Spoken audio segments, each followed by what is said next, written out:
Welcome back to our channel study pad. আজ আমরা আলোচনা করব দশম শ্রেণীর কোষে দেখি 11.1 এর যে সমস্যাগুলি আছে এই সমস্যাগুলির পার্ট 1 নিয়ে। এর পূর্বে আমরা অন্যান্য অধ্যায়গুলির আলোচনা করেছি এবং কোষে দেখি যে সমস্যাগুলি আছে সেগুলির বিস্তারিত আলোচনা করেছি। তোমরা প্লেলিস্টের লিঙ্ক ডেসক্রিপশনে পেয়ে যাবে, চাইলে সেখান থেকে দেখতে পারো। এর আগের ক্লাসে আমরা পরিবৃত্ত নিয়ে আলোচনা করেছিলাম এবং পরিবৃত্ত সম্পর্কে যে ধারণা, যে কনসেপ্ট, সেটা আমরা বুঝিয়েছিলাম। আজ আমরা ওই পরিবৃত্ত থেকে যে সমস্যাগুলি মাধ্যমিকে আসে সেই সমস্যাগুলি অর্থাৎ কোষে দেখি যে সমস্যাগুলি আছে সেগুলি নিয়ে আলোচনা করব। দেখো, পার্ট ওয়ানে আমরা একের দাগে যে সমস্যাগুলি আছে দেখি কোন কোনগুলি আমরা আলোচনা করব, এবং তোমাদের বুঝতে যদি অসুবিধা হয় অবশ্যই আমাদেরকে জানাবে, কারণ আমরা প্রত্যেকটা ক্লাস করছি তোমাদের অঙ্কে ভালো করার জন্য, অঙ্কের রেজাল্ট ভালো করার জন্য। তোমরা যদি বুঝতেই না পারো তাহলে আমাদের ক্লাসটি ব্যর্থই করা হবে, কারণ একটি ক্লাস করতে গেলে অনেকটাই সময় লাগে এবং সময় সাপেক্ষ, এবং ক্লাসগুলি যদি তোমাদের কোনো কাজেই না লেগে থাকে তাহলে ক্লাসগুলি করাই হচ্ছে।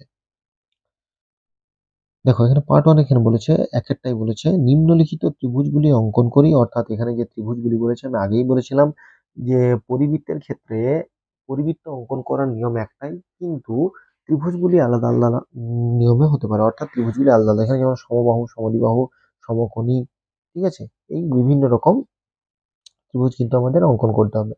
প্রতিটি ত্রিভুজের পরিবৃত্ত অঙ্কন করে প্রতি ক্ষেত্রে পরিকেন্দ্রের অবস্থান লিখি ও পরিব্যাসার্ধের মানে পরিবৃত্তের যে ব্যাসার্ধ সেটার দৈর্ঘ্য মেপে লিখি। প্রতি ক্ষেত্রে কেবলমাত্র অঙ্কন চিহ্ন দিতে হবে। যেহেতু মাধ্যমিক পরীক্ষায় একটা সম্পাদ্য পড়ে এবং ওই সম্পাদ্যটা শুধুমাত্র অঙ্কন চিহ্ন দিলেই হয়, বিস্তারিত প্রণালী লেখার প্রয়োজন হয় না। তাহলে প্রথমটা কি বলেছে? প্রথমটা হচ্ছে একটি সমবাহু ত্রিভুজ যার প্রতিটি বাহুর দৈর্ঘ্য 6 সেমি। তাহলে প্রথমে আমাকে একটা 6 সেমি বাহু অঙ্কন করে নিতে হবে এবং ওই 6 সেমি বাহু দ্বারা একটা সমবাহু ত্রিভুজ অঙ্কন করতে হবে। তারপরে সমবাহু ত্রিভুজের একটা পরিবৃত্ত অঙ্কন করতে হবে। তাহলে প্রথমেই আমরা একটা 6 সেমি বাহু অঙ্কন করে নেব। তাহলে প্রথমেই আমরা 6 সেমি বাহুটা স্কেলের সাহায্যে অঙ্কন করে নিই। দেখো, প্রথমেই 6 সেমি একটা বাহু অঙ্কন করে নিই। 6 থেকে 0, সবসময় 0 থেকে ধরবো, ঠিক আছে? তাহলে 0 থেকে 6 পর্যন্ত। তাহলে এটা হয়ে গেল 6 সেমি বাহু। আমি কিন্তু প্রত্যেকটা অঙ্কন পেনে করছি, কারণ ক্লাসগুলি করতে যে ভিডিওটি করতে হচ্ছে, এখানে যদি পেন্সিলও করাই তাহলে হয়তো তোমাদের বুঝতে অসুবিধা হবে। তার জন্য কিন্তু প্রত্যেকটি অঙ্কনই কিন্তু আমি পেনে করাচ্ছি, তোমরা কিন্তু অবশ্যই পেন্সিলে করবে। তাহলে প্রথমেই 6 সেমি একটা বাহু নিলাম, যেহেতু সমবাহু ত্রিভুজ, সমবাহু ত্রিভুজের প্রত্যেকটা বাহু ত্রিভুজের প্রত্যেকটা বাহু সমান। এবার আমরা যে কোনো একটা বাহু নিলাম, ঠিক আছে? এই যে কোনো বাহুর প্রথমত 6 সেমিটাকে মাপলাম, ঠিক আছে? 6 সেমিটাকে মেপে নিলাম এবং এই 6 সেমিটা এবার আমরা কি করব? 6 সেমিটা মাপ করে প্রত্যেকটা দিকে বৃত্তচাপ অঙ্কন করব। তাহলে প্রথমে একটা বৃত্তচাপ অঙ্কন করলাম, এটার নাম আমরা পরে দিচ্ছি। তারপর যেখান থেকে আমি বৃত্তচাপ অঙ্কন করলাম, যেহেতু এটা সমবাহু ত্রিভুজ, তাহলে এখান থেকে এদিকে একটা বৃত্তচাপ অঙ্কন উপরের দিকে, আবার যেখান থেকে কাটলাম সেখান থেকে। তাহলে প্রত্যেকটা বাহু কিন্তু এখানে আমার কি হয়ে গেল? সমান হয়ে গেল। তাহলে এবার আমরা বাহুগুলিকে যোগ করব।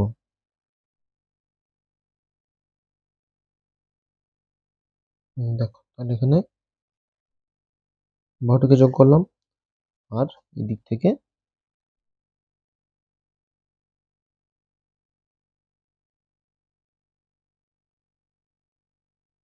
বাহুটাকে যোগ করলাম। এবার আমরা এটা নাম দিতে পারি এ বি সি, বর্ধিত অংশটার নাম দিলাম এক্স। তাহলে এক্স একটি বাহু ছিল, 6 সেমি আপনি আমি কি করলাম? বিসি, বিএ এবং এসি অঙ্কন করলাম। সমবাহু ত্রিভুজের আমরা জানি পরিবৃত্তের কি করতে হয়? বাহুগুলির সমদ্বিখণ্ডক। তাহলে যে কোনো দুটি বাহুর সমদ্বিখণ্ডক করে দিই। অর্ধেকের বেশি বৃত্তচাপ নিলাম,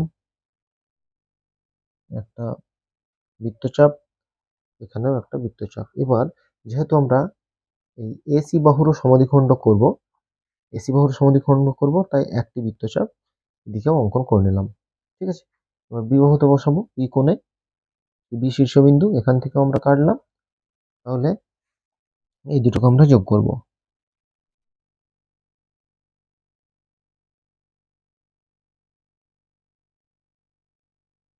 এটা আমরা যোগ করলাম। এরপর আমরা এটার নাম দিলাম পি কিউ, ঠিক আছে?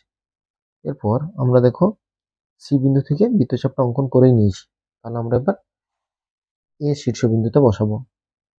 এই শীর্ষবিন্দুতে বসালাম একটা, ঠিক আছে, এবং এটা হলো আর একটা।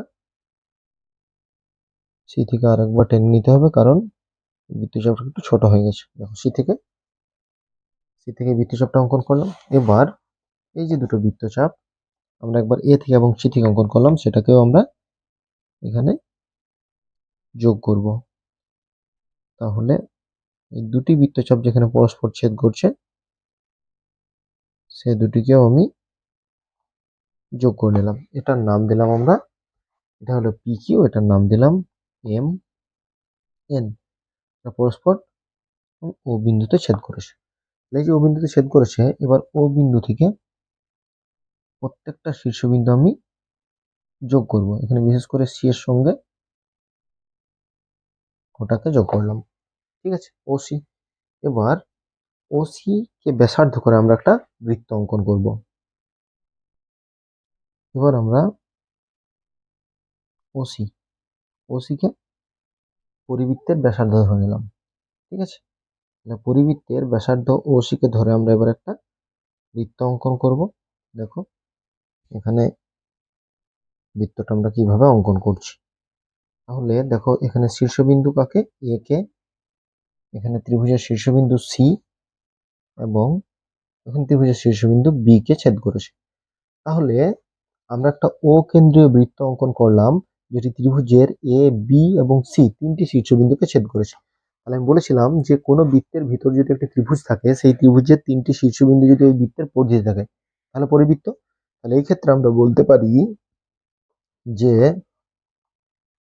ত্রিভুজ এ বি সি এর এখানে দুটো অঙ্ক বার করতে হবে, পরিকেন্দ্রটা বার করতে হবে। তাহলে বলবো 6 সেমি বাহু বিশিষ্ট সমবাহু ত্রিভুজের ত্রিভুজের ও কেন্দ্রীয় পরিবৃত্ত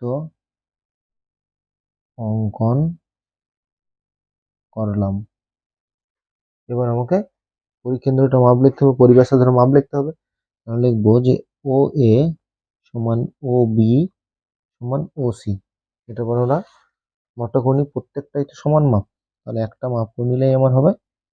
এখানে দেখো মাপটা কত আসছে, 3.4, ঠিক আছে। তাহলে আমরা পরিকেন্দ্রের পরিব্যাসার্ধের মাপটা লিখবো। এখানে বলেছে পরিবৃত্তের ব্যাসার্ধের মাপ, পরিবৃত্তের ব্যাসার্ধের মাপ যেটা পরিব্যাসার্ধ। তাহলে এই মাপটাই আমরা লিখবো, এটা 3.5, ঠিক আছে। তাহলে হচ্ছে 3.5 সেমি। তাহলে আমরা প্রথমে এ বি সি একটা সমবাহু ত্রিভুজ অঙ্কন করলাম। সেই সমবাহু ত্রিভুজের যে কোনো দুটি বাহুকে সমদ্বিখণ্ডক করলাম। সমদ্বিখণ্ডক করার পর ওই বাহু দুটি যেখানে পরস্পর ছেদ করছে তাদের যে বিন্দুটা, ছেদ বিন্দুটা, ওই ছেদ বিন্দু থেকে তিনটি শীর্ষবিন্দু, যে কোনো একটা শীর্ষবিন্দু আমি সি বিন্দুটাকে যোগ করেছি।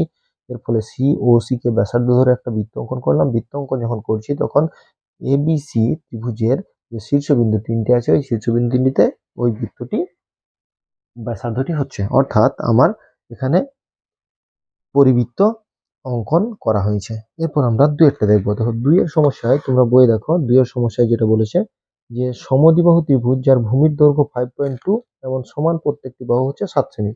দেখো তোমরা কোষে দেখি 11.2 এর যেটা বলেছে, মানে 11.2 এর, তাহলে দুটো আমরা বাহু আঁকবো, একটা হচ্ছে 7 সেমি আর একটা হচ্ছে 5.2। তাহলে 5.2টা প্রথমে এঁকে নিই, 5.2, 0 থেকে 5.2, একটা কত সেমি হচ্ছে, আর একটা বলে দিয়েছে 7 সেমি। তাহলে 7, ঠিক আছে, 7 সেমি। তাহলে একটা হচ্ছে 5.2 সেমি আর একটা হচ্ছে 7 সেমি, ঠিক আছে। তাহলে ভূমিটা বলে দিয়েছে 5.2। তাহলে প্রথমেই আমরা যে কোনো একটি বাহু নেব, যে কোনো একটি বাহু নিলাম। এখানে ভূমি যেটা বলে দিয়েছে 5.2, সেটাকে প্রথমে এখানে কাটা কম্পাসের সাহায্যে মাপ করলাম 5.2। ঠিক ওই মাপটাই এটা হয়ে গেল 5.2। এর নাম দিয়ে দিলাম, নামটা পরে দিচ্ছি, এটা 5.2 হলো। এরপর আমরা সমদ্বিবাহু যে দুটি আছে, অর্থাৎ সমান দুটি বাহু, ওটা ভূমি বলে দিয়েছিলাম। এরপর সমান দুটি বাহু, ঠিক আছে। এবার সমান দুটি বাহু দুটি আমরা কি করব, দুটোই ভূমি থেকে উপর দিকে বৃত্তচাপ অঙ্কন করব। এখানে বৃত্তচাপ অঙ্কন করলাম, এখানে একটা বৃত্তচাপ অঙ্কন করলাম। এরপর যেখানে বৃত্তচাপ দুটি পরস্পর ছেদ করছে সেই দুটোকে আমরা কি করব, যোগ করব। তাহলে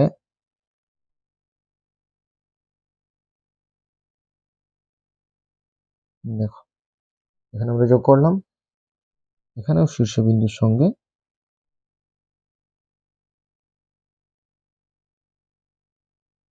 ভূমিটাকে যোগ করলাম। এখানে আমরা নাম দিলাম এ, বি, সি এবং এটার নাম দিলাম এক্স। যে কোনো দুটি বাহুকে সমদ্বিখণ্ডক করি। প্রথমেই ভূমিটাকে সমদ্বিখণ্ডক করব। দেখুন, দুদিকে দুটো বৃত্তচাপ অঙ্কন করে নিয়েছি। ঠিক বি বিন্দুতে বসিয়ে দুটি বৃত্তচাপ, যে দুটি বৃত্তচাপ অঙ্কন করলাম সে দুটিকে আমরা কি করব, দুটোকে যুক্ত করব।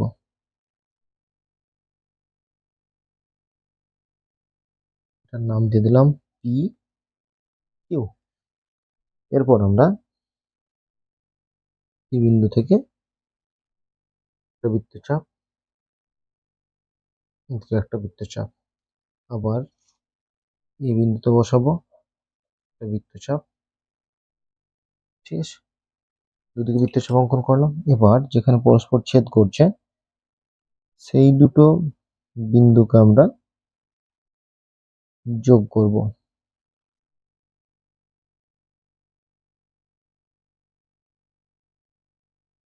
দুটো বিন্দুকে আমরা যোগ করলাম। এরপর যে বিন্দুতে যোগ করলাম সেখানে শীর্ষবিন্দু একটাকে যোগ করে নিলাম। ঠিক আছে, দুটো বিন্দু যেখানে ছেদ করেছে তার নাম দিলাম ও। এখানে নাম আমরা দিলাম এম এবং এন। এম এন এবং পি কিউ দুটি সরলরেখা পরস্পরকে ও বিন্দুতে ছেদ করেছে। এরপর আমরা ওসি, এই যে ওসি, এটা আমরা মাপবো। দেখো ওসি, এই ওসিটা হবে পরিবেশার্ধ। তাহলে ওসিকে মাপ করে আমরা ওকে কেন্দ্র করে একটা বৃত্ত অঙ্কন করব। তাহলে ওকে কেন্দ্র করে, ওসিকে ব্যাসার্ধ করে আমরা এবার বৃত্তটিকে অঙ্কন করব। দেখো, তোমরা অবশ্যই কিন্তু পেন্সিলে অঙ্কনগুলো করবে, আর দুবার কিন্তু ভুলাবে না, মানে যেন দাগ যেন দুবার না হয়ে যায় এমন ভাবে পেন্সিলটা রাখবে। এখানে একটু মাত্র মনে হচ্ছে যে হয়ে গেলে, এখানে যে একটু দাগটা ভিতর দিকে হয়ে গেছে। তাহলে এবার আমরা এই পরিবেশার্ধটাকে মাপ করব। তাহলে আমরা পরিবেশার্ধটাকে মাপ করে নি। দেখো, পরিবেশার্ধটা হচ্ছে 3.9। দিকে যদি দেখি, এদিকে দাগগুলো আছে, এই দিকটা দেখে নি।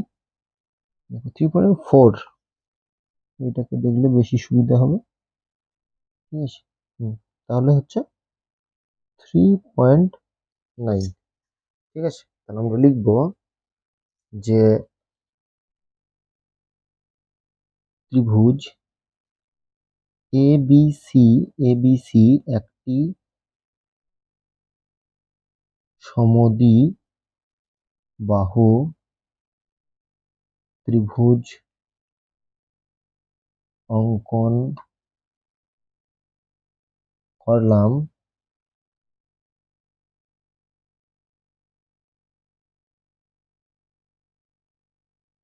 যার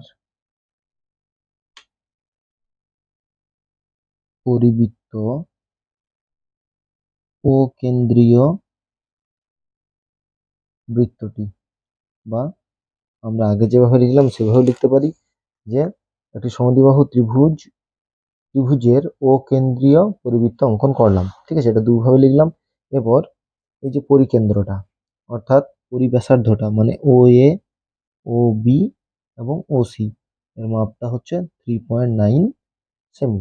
তাহলে প্রত্যেকটা জ্যামিতির ক্ষেত্রে একটা কমন জিনিস যে পরিবৃত্ত যদি অঙ্কন করতে বলে তাহলে পরিবৃত্তের ক্ষেত্রে দুটো যে ত্রিভুজ অঙ্কন করার পর দুটো যে কোনো বাহুকে সমদ্বিখণ্ডক করতে হচ্ছে এবং ওই সমদ্বিখণ্ড পরস্পর যেখানে ছেদ করছে ওই ছেদ বিন্দু থেকে অর্থাৎ সেটাকে আমার কেন্দ্র ধরে একটা শীর্ষবিন্দুকে মাপ নিয়ে সেটা ও এও হতে পারে, ও বিও হতে পারে, ও সিও হতে পারে, সেটাকে মাপ নিয়ে একটা বৃত্ত অঙ্কন করছি এবং সেই বৃত্তটা হবে ওই ত্রিভুজের পরিবৃত্ত। যে ত্রিভুজটা অঙ্কন করছি সেই ত্রিভুজের পরিবৃত্ত। আমরা বলতে পারি যে এবিসি ত্রিভুজে বা ও কেন্দ্রীয় বৃত্তটি এবিসি ত্রিভুজের পরিবৃত্ত এবং পরিব্যাসার্ধ ও এ, ও সি এবং ও বি হচ্ছে 3.9 সেমি। ঠিক আছে, তাহলে প্রত্যেকটা ক্ষেত্রে আমরা অঙ্কন চিহ্ন কিন্তু দিতেই হবে। তাহলে পার্ট ওয়ান আমরা কেবলমাত্র একের দাগে দুটো সমস্যার সমাধান করলাম। যদি তোমাদের এগুলি থেকে কোথাও অসুবিধা হয়ে থাকে বা বুঝতে না পারো অবশ্যই আমাদেরকে জানাবে। আর যদি তোমাদের ক্লাসগুলি ভালো লেগে থাকে বন্ধুদের মধ্যে শেয়ার করবে যাতে তারাও উপকৃত হয় এবং তারাও জ্যামিতিতে মাধ্যমিকে ভালো নম্বর পায়। জ্যামিতিতে অনেকটাই নাম্বার আছে, 22টা নাম্বার কিন্তু জ্যামিতিতে আছে। এর মধ্যে সম্পাদ্যতে 5 নম্বর এবং সেখান থেকে শর্ট কোশ্চেন আসতেই পারে। তাহলে 5 নম্বর তো থাকছেই, মানে 5 নম্বর খুব সহজে কিন্তু এখান থেকে পাওয়া যাবে। তাই অবশ্যই জ্যামিতিগুলো ভালো করে করো। আরো যদি কোথাও কোনো জ্যামিতির অসুবিধা হয় এছাড়া প্রয়োগ নিয়েও দেখবে আমরা আলোচনা করেছি। প্রত্যেকটা অধ্যায়ের যে কোষে দেখি সমস্যাগুলি আছে সেগুলি নিয়েও আলোচনা করছি। যদি তোমাদের অসুবিধা হয় আমাদেরকে জানাবে, আমরা তোমাদের ক্লাস করিয়ে সেগুলি বুঝিয়ে দেওয়ার চেষ্টা করব। আজ এই পর্যন্তই, পরবর্তী ক্লাসে খুব শীঘ্রই হাজির হব। ততক্ষণ পর্যন্ত সকলকে ধন্যবাদ। সবার দিন শুভ হোক।